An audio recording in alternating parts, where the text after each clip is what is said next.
की सड़क पर चलने नहीं देंगे, दिल्ली में घुसने नहीं देंगे। दिल्ली क्या किसी के बाप की है? दिल्ली क्या किसानों की नहीं है? क्या आम जनता की दिल्ली नहीं है? आंदोलन का 144 धारा फॉलो करके आंदोलन होगा कि डिसिप्लिन में आइए, लाइन में लग जाइए और दिल्ली में जाइए? ये मांग नहीं है, ये तो वादा पूरा करो आंदोलन है। एमएसपी की 37-33 बैठकें हो गई, उस बैठक के बारे में देश को कुछ पता नहीं है। अब भी कह रहे हैं कि टाइम चाहिए, तो आपको क्या 5 साल के लिए चुनने के बजाय क्या आपको 50 साल के लिए चुना जाएगा? आप 3 साल में अब तक कोई परिणाम नहीं निकाल सके और अब कहते हैं कि फिर अगली बार चुन के आएंगे। अगली बार चुन के ही नहीं आओगे तुम, रात में आंसू बम गिराएंगे आप। ये इजराइल और हमास की लड़ाई बना दिया है क्या आपने? देशद्रोही वो लोग हैं जो आसमान से बम गिरा रहे हैं। ये अलोकतांत्रिक सरकार है, ये जनता विरोधी सरकार है और इसका जवाब जनता देगी। पिछले कुछ दिनों से देश में चर्चा का विषय केवल एक ही है, किसान आंदोलन। क्योंकि जिस तरह से पंजाब के किसान आंदोलन कर रहे हैं और दिल्ली पहुंचने की कोशिश कर रहे हैं, लेकिन सरकार ने पहले ही हरियाणा पंजाब के बॉर्डर पर जिस तरह से किलेबंदी की है, तो उसको लेकर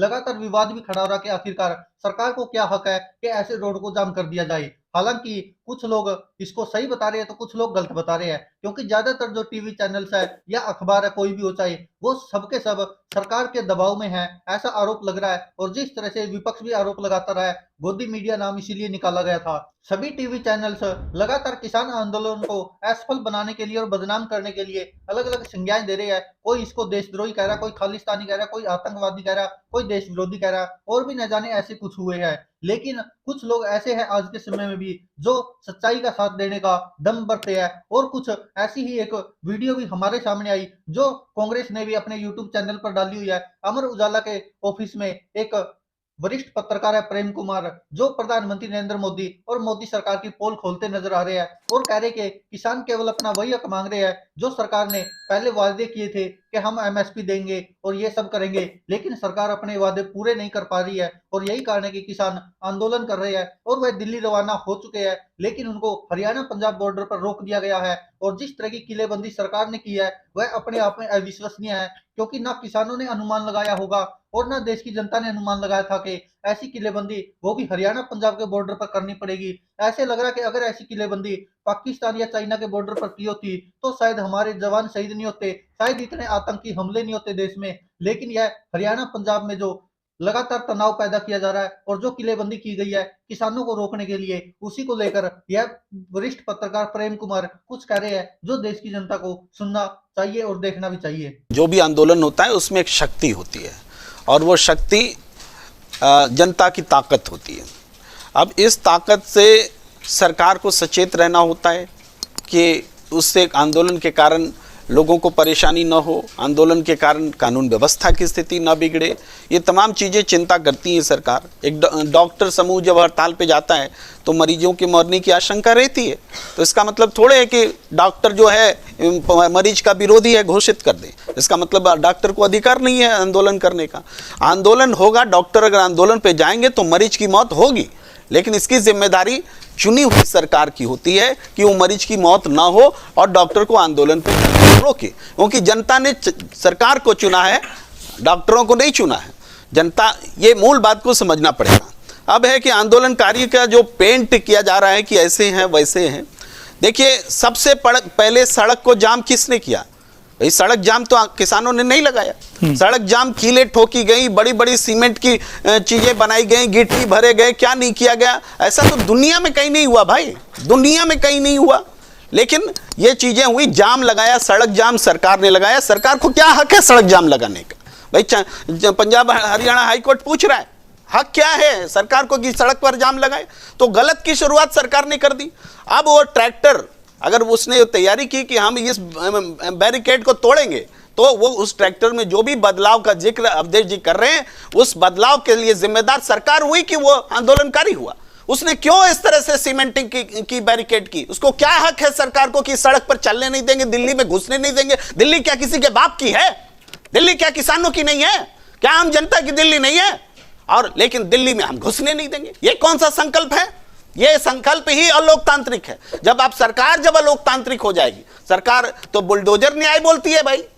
बुलडोजर से किसी को कुछ भी कर लो। आप रिपोर्टिंग कर रहे हैं, आपकी रिपोर्टिंग अगर अगेंस्ट में होगी सरकार की, तो सरकार जाके आपका बुलडोजर से घर गिरा दे सकती है। भाई क्यों हम 144 धारा तोड़ेंगे तो हमारा घर सरकार बुलडोजर से गिरा दे सकती है? क्यों अब पूछ नहीं सकते बुलडोजर न्याय है? जब सरकार जब बुलडोजर न्याय को न्याय बताएगी तो जनता से क्या आप अपेक्षा करते हैं? जनता तो आंदोलन तो होता ही है कानून को तोड़ने के लिए। आंदोलन का 144 धारा फॉलो करके आंदोलन होगा कि डिसिप्लिन में आइए, लाइन में लग जाइए और दिल्ली में जाइए। आंदोलन होता है सरकार को झुकाने के लिए, दबाने के लिए, बात करने के लिए, सहमति पर पहुंचने के लिए। यह एक प्रेशर होता है। अब इस आंदोलन को आप पूछ लीजिए, ये क्या विपक्ष में भारतीय जनता कौन पार्टी है जो विपक्ष में नहीं रहा और सत्ता पक्ष में नहीं रहा इस देश में? तो विपक्ष में जब रहते हैं तो क्या इन्होंने आंदोलन नहीं किए? क्या किसी पार्टी ने आंदोलन नहीं किए? क्या कोई कह सकता है कि किसी पार्टी के आंदोलन में कभी कोई हिंसा ही नहीं हुई? हिंसा भी हुई है और हिंसा को बर्दाश्त भी किया गया है। यहां तक कि जेलों में भेज दिए जाते हैं, बहुत सारे मुकदमे दर्ज किए जाते हैं, सारे मुकदमे वापस लेते हैं, इसके बावजूद कि उसका नेचर क्राइम वाला होता है आंदोलन के दौरान। क्यों? क्योंकि फाइनली हम समाज में एक व्यवस्था चाहते हैं। ये आंदोलन हो क्यों रहा है? कौन सी नई मांग आ गई भाई? ये सारी मांगे सरकार की मंजूर की हुई मांगे हैं। ये मांग नहीं है, ये तो वादा पूरा करो आंदोलन है। तो वादा पूरा करने के लिए भी आंदोलन करना पड़ेगा क्या? जो आपने कमिट कर दिया कि हम कानून वापस लेते हैं, काला कानून वापस लेते हैं, और उसके बाद में कहा कि अब एमएसपी बनाते हैं। एमएसपी की 37 बैठकें हो गई, उस बैठक के बारे में देश को कुछ पता नहीं है। अब भी कह रहे हैं कि टाइम चाहिए और आंदोलन चाहिए। तो आपको क्या 5 साल के लिए चुनने के बजाय कि आपको 50 साल के लिए चुना जाएगा? जनता 5 साल आपको चुन के देती है, आप 3 साल में अब तक कोई परिणाम नहीं निकाल सके और अब कहते हैं कि फिर अगली बार चुन के आएंगे। अगली बार चुन के ही नहीं आओगे तुम। तो इसी कार्यकाल में आपको सॉल्यूशन देना पड़ेगा। इसीलिए जनता सड़क पर है और आंदोलन को दोष देना, आप कह रहे हैं कि आंदोलनकारी ऐसे है वैसे। इधर वार्ता चल रही है तो रात में आंसू बम गिराने का क्या मतलब है? रात में आंसू बम गिराएंगे आप? ये इजराइल और हमास की लड़ाई बना दिया है क्या आपने? और ये जो हालात बना दिया और उसके बाद अगर कोई बेचैनी में कोई प्रतिक्रिया करेगा तो उसको देशद्रोही कहोगे?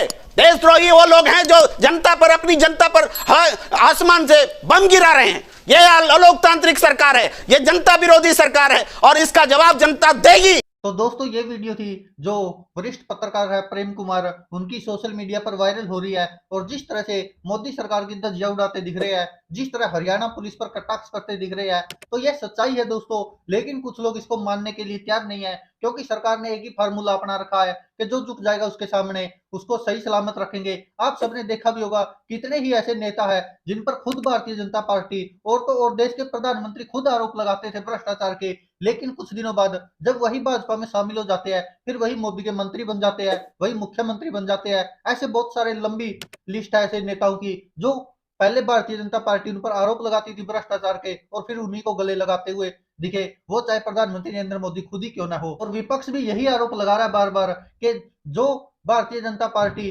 भ्रष्टाचारी बताती जिन नेताओं के और जिनके ऊपर सीबीआई ईडी इनकी रेड मरवाती है, इनके पीछे लगा देती नेताओं के, अगर वो नेता भाजपा में चले जाए फिर तो वो सारे पाप धुल जाते उनके। दिल्ली के मुख्यमंत्री अरविंद केजरीवाल ने तो विधानसभा में यह तक कहा था कि चाहे खून कर दो लेकिन भाजपा में चले जाओ, उसके बाद कुछ नहीं होने वाला।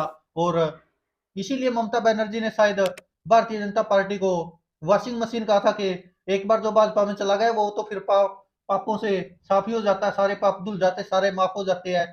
और यही सब होता भी दिख रहा है, क्योंकि जिस तरह से भारतीय जनता पार्टी रुख अपनाए हुए है खासकर किसानों के प्रति, और जिस तरह वरिष्ठ वकील ने कहा वो भी कहीं ना कहीं बिल्कुल सही था जो बोला उन्होंने कि सरकार को क्या हक है कि सड़क को बंद करने का, सड़क पर तारे और सीमेंट के इतने बड़े बड़े पत्थर रखने का, किले ठोकने का, केवल और केवल इसलिए कि किसान दिल्ली की तरफ ना पहुंचे, ताकि किसान हरियाणा को क्रॉस करके दिल्ली में ना पहुंच सके। लेकिन अभी शायद ये किसान आंदोलन और ज्यादा बढ़ेगा, क्योंकि अभी तो इंटरनेट की सेवाएं जो हरियाणा में बंद है 7 जिलों में, वो तो शायद 15 या 16 मार्च तक बंद कर दी गई है, अगले महीने तक। और आप समझ सकते हैं कि कितना बड़ा यह आंदोलन होने वाला है। हालांकि अंदेशा सरकार को भी है, लेकिन उसके बावजूद भी पूरी तैयारी हरियाणा पुलिस ने भी की हुई है और सेना वगैरह भी वहां पर उतारी हुई है। और खासकर अब राकेश टिकैत जिस तरह से लगातार धमकियां दे रहे हैं, चुनौती दे रहे हैं, आप सबने देखा होगा जिस तरह फायरिंग की जा रही है, आंसू गैस के गोले छोड़े जा रहे हैं, उसको लेकर यह शायद किसान आंदोलन और विकराल रूप ले सकता है। और यह वरिष्ठ पत्रकार प्रेम कुमार भी यही कह रहे थे कि इसका जिम्मेदार कौन है? यह किसान नहीं है, बल्कि यह सरकार है, यह पुलिस है जो किसानों पर अत्याचार कर रही है, जो खुद एक तरफ तो वार्तालाप कर रही है और दूसरी तरफ रात में आंसू गैस के गोले गिरा रही है, वो भी जिस तरह ड्रोन से। तो यह एक तरह से तानाशाह कह रहे हैं सरकार को, लेकिन देखना होगा कि आखिरकार क्या किसानों में और सरकार के बीच जो वार्तालाप लगातार चलती आ रही है, क्या उनमें सहमति बन पाती है, या फिर यह आंदोलन पिछली बार की तरह ज्यादा विकराल रूप लेगा। दोस्तों, आप क्या कहते हैं इस पर अपनी राय कमेंट बॉक्स में जरूर दीजिएगा।